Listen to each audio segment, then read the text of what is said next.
Hello friends, welcome to Magnetech YouTube channel. आज हम बात करने वाले हैं प्रेशर वेसल के बारे में। तो प्रेशर वेसल स्टार्ट करें उससे पहले व्हाट इज वेसल। वेसल हम किसे बोलेंगे? तो वेसल हम उसे बोलेंगे जिसमें हम लिक्विड या तो हम बोल सकते हैं फ्लूइड, ठीक है। फ्लूइड में आ जाता है लिक्विड एंड गैस, जो हम स्टोर कर सके उसे हम वेसल बोलेंगे। लेकिन यहाँ पे वर्ड यूज किया है प्रेशर वेसल का। तो प्रेशर वेसल यानी कि जो हाई प्रेशर पे जो भी लिक्विड है या गैस है, ठीक है ना, तो फ्लूइड जो है वो हाई प्रेशर पे जिसमें हम स्टोर करते हैं उसे हम बोलते हैं प्रेशर वेसल। तो होप आपको ये क्लियर हो गया होगा। So let us understand. It is a cylinder और mechanical element use to storing, carrying, processing और रिसीविंग द फ्लूइड, ठीक है। प्रोसेसिंग के लिए भी यूज होता है, कैरिंग मतलब एक जगह से दूसरी जगह ले जाने के लिए भी यूज होता है, स्टोर के लिए भी यूज होता है, ठीक है। और उसमें आता है लिक्विड एंड गैस। उसके बाद it may be a pressure और स्टोरेज वेसल और हाइड्रोलिक डिवाइस। अब सपोज हाइड्रोलिक डिवाइस है, उसके अंदर क्या होता है? ऑयल होता है। तो प्रेशराइज ऑयल जो होता है ना, तो वो सिलेंडर के अंदर प्रेशराइज ऑयल होता है, वो भी एक तरह का वेसल हम बोल सकते हैं, ठीक है। अब उसको दो ग्रुप में यहाँ पे डिवाइड किया है। एक तो है थिन सिलेंडर, दूसरा है थिक सिलेंडर। तो ये बहुत बहुत इंपॉर्टेंट है फ्रेंड्स। अगर आप कॉम्पिटिटिव एग्जाम के लिए भी तैयारी कर रहे हो तो ये इंपॉर्टेंट है कि थिन सिलेंडर हम किसे बोलेंगे। तो अगर T/D का जो रेशियो है यहाँ पे वो अगर लेस देन 1/10 है, ठीक है, तो उसको हम बोलेंगे थिन सिलेंडर। क्लियर है? T/D का रेशियो 1/10 से कम है तो उसको थिन सिलेंडर बोला जाएगा। कोई कोई बुक में ये 10 की जगह 15 भी दिया होगा एंड अप टू 20 भी दिया होगा। अगर आप गूगल करोगे तो अप टू 10 to 20 दिया होगा, ठीक है। उसके बाद सेकंड है थिक सिलेंडर। अब थिक सिलेंडर में रेशियो जो है T/D का it is greater than 1/10, okay. तो 1/10 भी हो सकता है अप टू 1/20, ओके। तो इस तरह से ये है। तो ये बेसिक है thin cylinder and thick cylinder, ठीक है। अब हम बात करते हैं स्ट्रेसिस, ओके। अब हम बात करते हैं stresses in thin cylinder due to internal pressure, okay. जो सिलेंडर होता है उसके अंदर का जो इंटरनल प्रेशर होता है उसमें कौन कौन से स्ट्रेसिस लगते हैं। तो सबसे पहला है वो है सरकमफरेंशियल स्ट्रेस, उसको दूसरा नाम दिया है टेंजेंशियल स्ट्रेस, तीसरा नाम दिया है हूप स्ट्रेस। कोई भी नाम से जब आपको कोई पूछा जाएगा तो उसमें आपको ध्यान रखना है। तो circumferential stress, tangential stress and hoop stress तीनों सेम स्ट्रेस है, ठीक है। तो सरकमफरेंशियल स्ट्रेस जो है वो कैसे लगता है, हूप स्ट्रेस कैसे लगता है?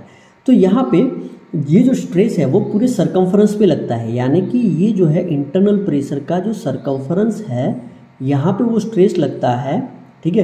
प्रेशर आता है, सॉरी, प्रेशर कहाँ पे होता है? तो ये पूरे सरकमफरेंस में प्रेशर आता है, ठीक है। और उससे जो स्ट्रेस लगता है उसको हम सरकमफरेंशियल स्ट्रेस बोलते हैं। तो सरकमफरेंशियल स्ट्रेस बेसिकली कहाँ पे लगता है? तो ये XX डायरेक्शन में है, वहाँ पे लगता है। आप यहाँ पे भी देख सकते हो, तो यहाँ पे XX डायरेक्शन से इसको कट किया है थ्रू आउट दी लेंथ, जितना लेंथ है प्रेशर वेसल का उतना। तो यहाँ पे देखो, इसको हम इक्विलिब्रियम कर सकते हैं, ठीक है। तो इक्विलिब्रियम में क्या होता है? तो पहले तो स्ट्रेस इनटू एरिया, कितने एरिया में स्ट्रेस लगेगा।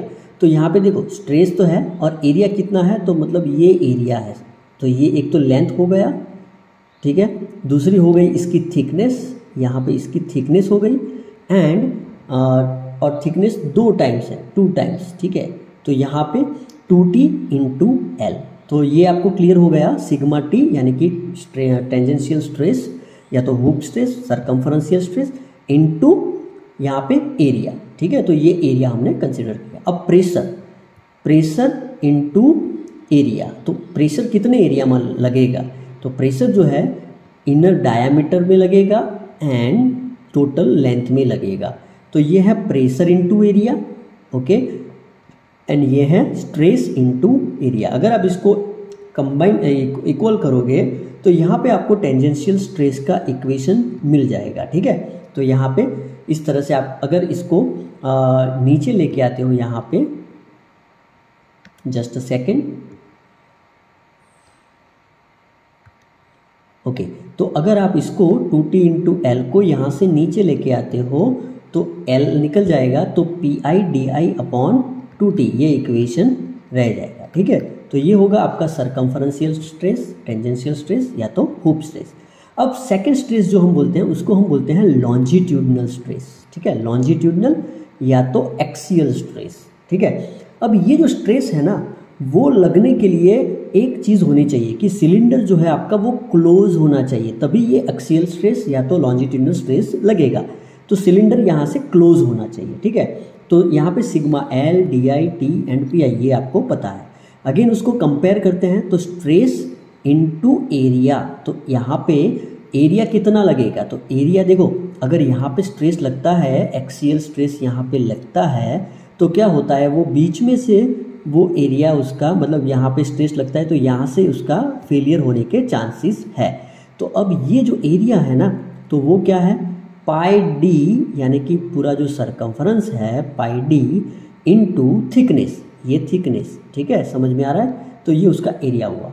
अब इंटरनल प्रेशर जो लगेगा, इंटरनल प्रेशर तो यानी कि इंटरनल एरिया जो है, ठीक है, तो यहाँ पे ये क्लोज होने के कारण यहाँ पे जो एरिया लगेगा वो होगा π/4 d स्क्वायर, ओके, और ये है इंटरनल प्रेशर।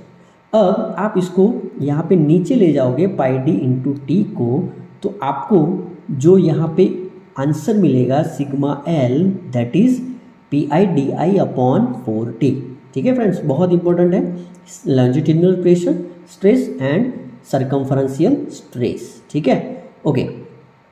अब यहाँ पे अगर आप देखो ये दोनों स्ट्रेस देखो तो यहाँ पे हम बोल सकते हैं कि circumferential stress is twice the longitudinal stress, क्योंकि लॉन्जिट्यूडिनल स्ट्रेस है उसमें यहाँ पे 4 है और सरकमफरेंशियल स्ट्रेस है उसमें क्या था PIDI/2T, ठीक है। तो हम बोल सकते हैं ये ट्वाइस है, ठीक है, सरकमफरेंशियल स्ट्रेस ट्वाइस रहता है, ठीक है। तो यहाँ पे दोनों की अगर एफिशिएंसी आपको दी हो तो आप एफिशिएंसी यहाँ पे लगा सकते हो, ठीक है, for circumferential and longitudinal stress, और उससे आप थिकनेस फाइंड कर सकते हो। अगर आपको एफिशिएंसी दी है तो उससे आपको कितनी थिकनेस रखनी है वो भी आप फाइंड आउट कर सकते हो, ठीक है। तो ये था circumferential stress and longitudinal stress. अब थर्ड जो स्ट्रेस है वो है रेडियल स्ट्रेस, लेकिन रेडियल स्ट्रेस जो है वो हम नेगलेक्ट करते हैं, तो उसको जो रेडियल साइड पे जो स्ट्रेस लगता है वो हम क्या करते हैं यहाँ पे नेगलेक्ट करते हैं, ठीक है। अब यहाँ पे स्ट्रेसेस इन थिन स्फेरिकल वेसल, अब यहाँ पे हम थिन सिलेंडर की बात कर रहे हैं तो स्फेरिकल वेसल ले लेते हैं। तो स्फेरिकल वेसल जो है वो क्या होता है एक सर्कुलर हम बोल सकते हैं तो राउंड कंटेनर होता है, ठीक है। अगर उसमें जो स्ट्रेस लगता है तो यहाँ पे उसकी फेलियर की संभावना ये है सेंटर से अलग हो जाएगा, तो ये सेंटर से अलग हो जाएगा। तो यहाँ पे भी अगर आप देखोगे तो हम कंपेयर करेंगे तो सिग्मा टी वो है स्ट्रेस, ठीक है। तो यहाँ पे उसका एरिया कितना होगा, तो एक तो ये थिकनेस आएगी और पूरा जो है सरकमफरेंस आएगा, तो पाई डी इंटू टी, क्लियर है। तो ये एरिया हो गया स्ट्रेस इंटू एरिया। अब इंटरनल प्रेशर यानी कि अंदर का जो प्रेशर है वो, तो उसका एरिया है π/4 d square and PI internal pressure, तो उसका भी जो स्ट्रेस रहेगा वो रहेगा PIDI/4T, ठीक है। तो ये टेंजेंशियल स्ट्रेस हम बोल सकते हैं, लेकिन वो किसके लिए है, सिग्मा टी किसके लिए है, स्फेरिकल वेसल, फ्रेंड्स ये ध्यान रखना, स्फेरिकल वेसल, ठीक है, जो सर्कुलर जो वेसल्स होते हैं उसके लिए हैं, ठीक है। तो इस तरह से हम ये तीनों जो है, एक तो circumferential stress, longitudinal stress and radial stress तो 0 ले लेते हैं, ठीक है। तो ये 3 स्ट्रेस देखे एंड उसके बाद देखा हमने स्फेरिकल स्ट्रेस, स्फेरिकल वेसल के लिए जो स्ट्रेस लगता है वो, ठीक है। तो इतना हमने ये वीडियो में कवर किया है, ठीक है। और उसका जो वॉल्यूम रहता है, स्फेरिकल वेसल का जो वॉल्यूम रहता है वो होता है V = 4/3 πr³ RI, ओके। तो या तो हम बोल सकते हैं π/6 DI³, तो ये उसका वॉल्यूम हम ले सकते हैं, ठीक है। तो होप फ्रेंड्स आपको ये समझ में आया होगा। फ्रेंड्स एक चीज़ थी कि बहुत सारे लोग वीडियो देखते हैं लाइक नहीं करते, तो आप लाइक कर दीजिए प्लीज़, एंड अपने फ्रेंड्स को भी शेयर करिए ताकि वो भी ऑनलाइन का फ़ायदा उठा सके, घर पे पढ़ सके, अपना टाइम जो है उसको प्रोडक्टिविटी बना सके, प्रोडक्टिव टाइम बना सके, ठीक है। सो होप फ्रेंड्स आपको ये मैं जो कंटेंट डिलीवर करता हूँ आपको अच्छा लगता होगा। थैंक यू, जय हिंद, जय भारत।